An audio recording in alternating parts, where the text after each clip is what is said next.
노년에 이르기까지 온 성도가 한 자리에 모여서 우리 예수님 나신 날을 기념하면서 함께 기뻐하고 또 감사하는 성탄절 아침입니다.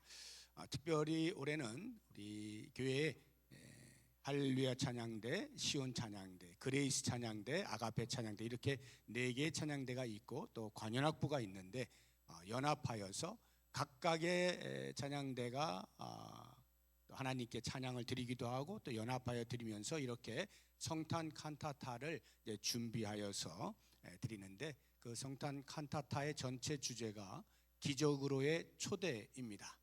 그래서 저도 오늘 말씀의 제목을 기적으로의 초대 이렇게 정해서 오늘 본문의 말씀을 가지고 잠시 어떤 기적인가, 우리가 이 성탄의 때에 생각해 보아야 할 기적이라는 것이 어떤 것인가 하는 것을 같이 묵상을 해보면서 은혜를 나누기를 원합니다. 3가지 정도 간단하게 말씀을 드릴 텐데, 첫 번째 기적은 예수님께서 이 땅에 오셨다, 성육신, 이것이 기적입니다. 예수님이 이 땅에 오셨다는 말은 한마디로 신이신 예수님께서 인간 세계로, 신계에서 인간계로 내려오신 것을 말하는 건데요. 오늘 본문의 말씀 요한복음 1장 1절을 보시면 태초에 말씀이 계시니라, 이 말씀이 하나님과 함께 계셨으니 이 말씀은 곧 하나님이시니라 해서 이 말씀이 예수 그리스도를 의미하는데, 예수 그리스도께서 곧 신이시다, 하나님이시다 이렇게 말하고 있죠. 14절을 보시게 되면 그 말씀, 신이신 예수님이 육신이 되어 우리 가운데 거하셨다, 이 땅에 오셨다 이렇게 말씀을 하고 있어요. 근데 왜 이것을 기적이라고 말하는가? 우리가 보통 기적이라고 하면 사람이 할 수 없는 일, 일어날 수 없는 일이 일어나게 되었을 때 기적이라고 하잖아요. 예를 들어서 죽은 자가 살아났다, 이런 것들이 기적이죠. 그런데 신이신 예수님께서 인간의 몸을 입고 이 땅에 오셨다는 것이 뭐가 기적일까? 신은 전능하시기 때문에 무엇이든지 하실 수 있는 분인데 굳이 기적이라는 말을 쓸 필요가 없지 않나 하는 생각이 드는 것입니다. 그래서 저는 신이신 예수님이 이 땅에 오셨다, 인간의 몸을 입고 오셨다는 것을 역설적 기적이라 이렇게 표현을 하고 싶습니다. 무슨 말이냐면 인과론을 벗어난 현상이라 하는 말입니다. 신으로서 해서는 안 될 일, 그것을 하신 것이 이 성육신이에요. 신으로서 해서는 안 될 일.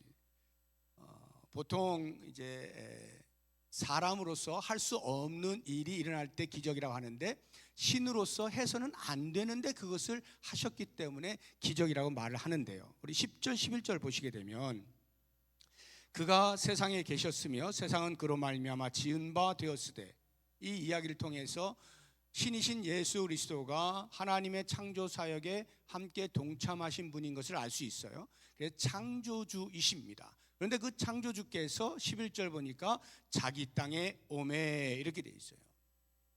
창조주가 피조물의 몸을 입고 이 땅에 오셨다 하는 것이에요.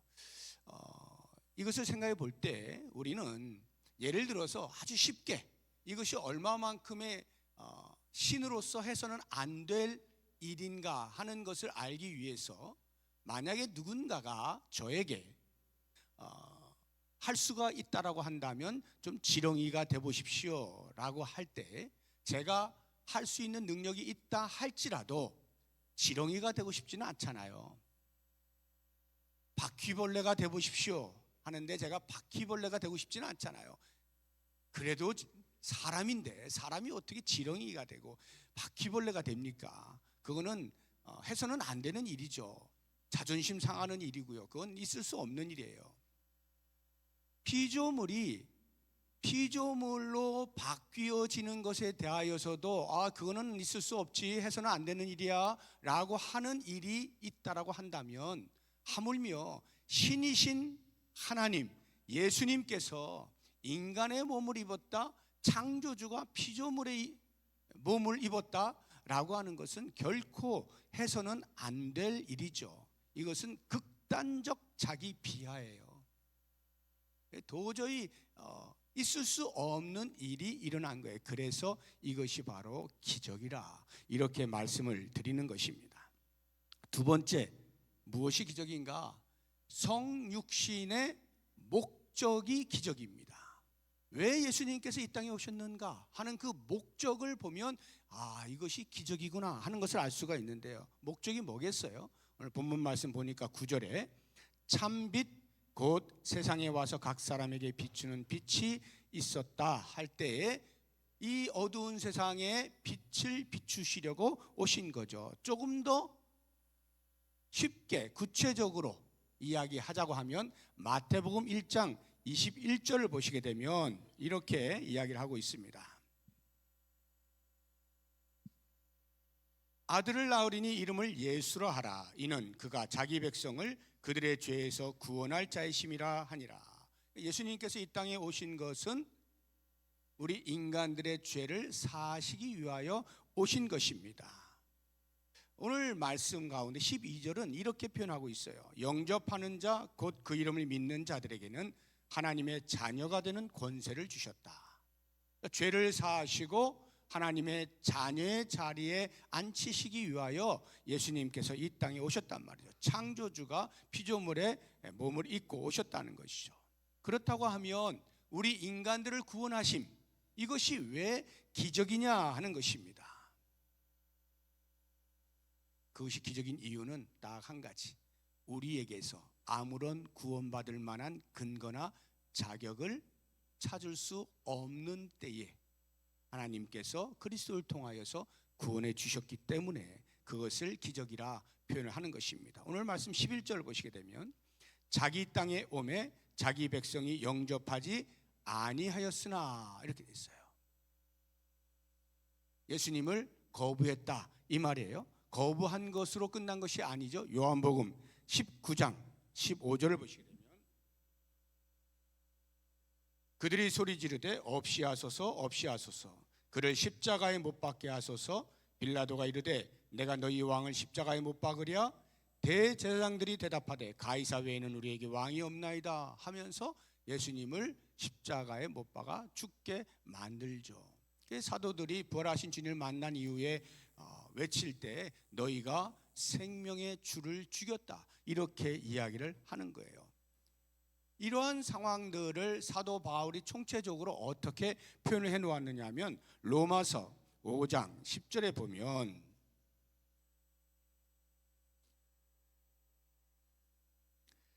곧 우리가 원수 되었을 때에 그의 아들의 죽으심으로 말미암아 하나님과 화목하게 되었다라고 표현하고 있어요.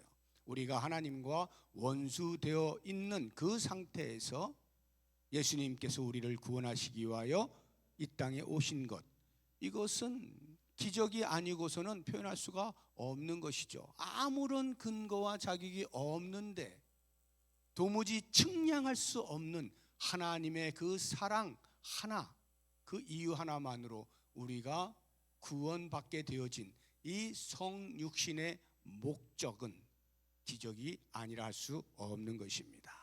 마지막으로 또 하나의 기적을 우리가 생각해 본다면 우리의 자녀됨, 하나님의 자녀됨이 기적입니다.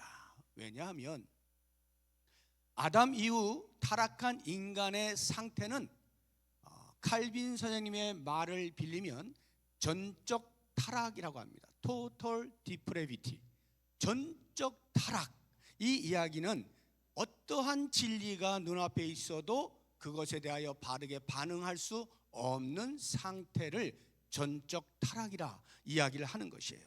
그래서 인간의 반응, 예수 그리스도가 이 땅에 오셨으나 인간의 반응은 이럴 수밖에 없는 거예요. 오늘 본문의 말씀 다시 보게 되면 5절에 빛이 어둠에 빛이 돼 어둠이 깨닫지 못합니다. 10절을 보시게 되면 그가 세상에 계셨으며 세상은 그로 말미암아 지은 바 되었으되 세상이 그를 알지 못합니다. 더군다나 11절을 보게 되면 자기 땅에 오매 자기 백성이 영접하지 아니합니다. 이것이 이스라엘 백성들이 왜 이렇게 무지한가? 왜 예수님이 이 땅에 오셔서 자기들을 위하여 오셨는데도 불구하고 왜 모르지? 라고 생각할 필요가 없어요. 왜냐하면 이게 전적 타락한 인간의 상태로서 당연한 반응인 것입니다. 그래서요, 예수님께서 이 땅에 사시는 동안에 공생의 3년 또는 3년 반 동안 열심히 사역하시잖아요. 여러분들은 그 예수님의 복음 사역을 어떻게 평가하십니까? 저는 한마디로 실패라고 봅니다. 예수님의 복음 사역은 실패예요. 보세요. 예수님께서 그렇게 신으로서 생명의 말씀을 선포함에도 불구하고 과연 누가 예수님을 따랐습니까? 물론 많은 사람들이 우르르 몰려다닌 적들이 있죠. 빵 때문에, 떡 때문에, 자기들이 원하는 것을 혹시 예수님이 주실 수 있지는 않을까 싶어서 이러저러한 목적을 따라 우르르 몰려는 다녔지만 결국 마지막 예수님께서 인류의 구원을 위하여 십자가에 못 박혀 죽으셔야 하는 그 순간에 아무도 주변에 없잖아요. 다 떠나잖아요. 예수님의 복음 사역은 실패입니다. 제가 왜 이런 이야기를 하느냐? 인간은 진리 앞에서 바르게 반응할 수 없다는 말이에요. 그런데 우리가 구원을 받았잖아요. 어떻게 구원을 받았어요? 어떻게 우리가 예수님을 나의 구세주라고 고백할 수 있게 되었느냐 말이죠. 이게 기적이라는 거예요. 도저히 그렇게 반응할 수 없는 우리가 어떻게 예수님을 나의 구세주로 영접할 수 있게 되었는가? 이 비밀에 대하여 성경이 우리에게 이야기해 주고 있잖아요. 12절 보세요.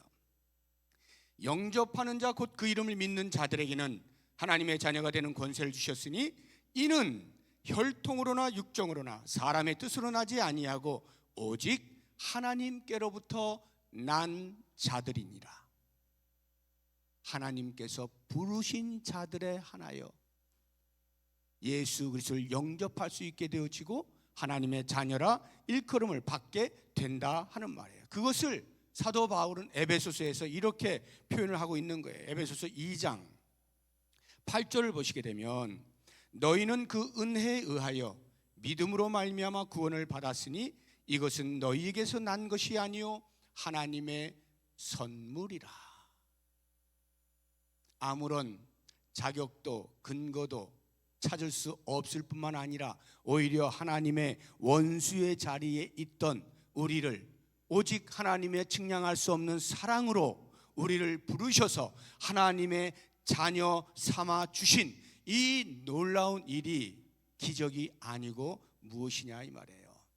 바로 이와 같은 기적들을 이 성탄의 아침에 우리가 깊이 묵상하면서 기적으로의 초대를 받게 되어진 우리가 그러면 어떻게 살아야 되겠느냐 하는 것을 생각할 때 무엇보다 먼저 전심으로 기뻐하고 감사하는 거죠. 전심으로 우리의 몸도 마음도 시간도 재물도 재능도 다 모아서 전심으로 기뻐하며 감사하는 거예요. 그래서 오늘 우리 4개 연합찬양대하고 관현악부가 다 힘을 모아서 뿐만 아니라 여기에 속해 있는 수없이 많은 스태프들을 다 함께 수고해서 오랜 시간 동안 준비하고 연습해서 성도 여러분들과 함께 전심으로 기뻐하고 감사하는 찬양을 올려드리게 되는 것이죠.